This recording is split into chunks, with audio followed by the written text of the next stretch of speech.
നാരായണ ഭട്ടതിരിപ്പാടെ നിസാരക്കാരനല്ല, ജ്യോതിഷത്തിൽ അഗ്രഗണ്യ. തമ്പുരാൻ അദ്ദേഹത്തെയാണ് ആളയച്ചു വരുത്തിയിരിക്കുന്നത്. വൈദ്യന്മാരെല്ലാം കൈയൊഴിഞ്ഞതല്ലേ? മരണം നിശ്ചയമാണെന്ന് പറഞ്ഞതുമാണ്. ഇനി എന്ത് പ്രതിവിധി ഉണ്ടാകാനാ? ഇതിപ്പോ എന്താ ഇങ്ങനെയൊക്കെ സംഭവിക്കുന്ന വെച്ചാ സംശയിക്കേ വേണം. ഐത്താചാരങ്ങൾ പാലിക്കാത്തതിന്റെ ശിക്ഷ തന്നെയാണ്. ആ കാട്ടുവാസി പെണ്ണുമായി കൂട്ടുകൂടുന്നതിന് നമ്മളെല്ലാം എതിർപ്പ് പറഞ്ഞാണല്ലോ. അദ്ദേഹം അത് കേട്ടില്ല. മാത്രമല്ല, അദ്ദേഹം ഒരു യാത്ര പോകുമ്പോൾ ആ കുട്ടിയെ നിർത്താൻ എത്രയോ സ്ഥലങ്ങളുണ്ടായിരുന്നു. വേണമെങ്കിൽ കൊട്ടാരക്കെട്ടിൽ തന്നെ കുട്ടിയെ നിർത്താൻ തമ്പുരാൻ സമ്മതിക്കുമായിരുന്നു. എന്നിട്ട് ഈ കാണിച്ചത് ധിക്കാരം തന്നെയാണ്. നമ്മൾ ഇതിൽ അഭിപ്രായമൊന്നും പറയണ്ട. അദ്ദേഹം തെറ്റ് ചെയ്തിട്ടുണ്ടെങ്കിൽ അതിനുള്ള ശിക്ഷ ദൈവം കൊടുത്തു.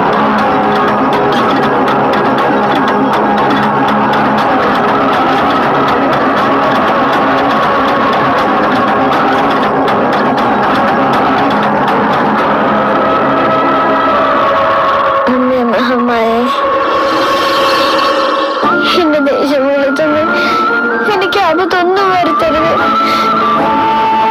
എന്റെ അച്ഛൻ തിരുമേനി വരുമ്പോ എന്നെ കാണണം. എനിക്ക് അച്ഛൻ തിരുമേനിയോട് കൂടെ ഒരുപാട് കാലം ജീവിക്കണം. ഞാൻ കുഞ്ഞിപ്പെണ്ണിന്റെ മല്ലയമ്മയുടെ കൂടെ നിൽക്കുന്നത് കൊണ്ട് എല്ലാവരും എന്നെ കുറ്റം പറയുന്നു. അവരെയും കുറ്റം പറയുന്നു. അവരെ വേദനിപ്പിക്കല്ലേ മല്ലയമ്മ. കുഞ്ഞിപ്പെണ്ണെ എനിക്ക് അത്രയ്ക്ക് ഇഷ്ടമാണ്.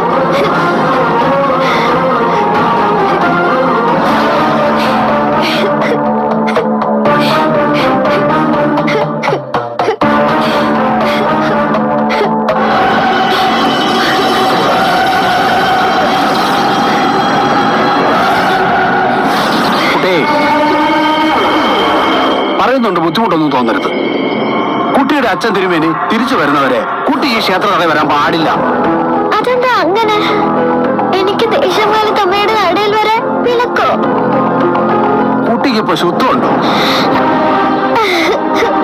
അയിത്ത പാലിക്കുന്നുണ്ടോ? ആ കാട്ടുവാസിയുടെ കൂടെ അല്ലേ നടപ്പ്?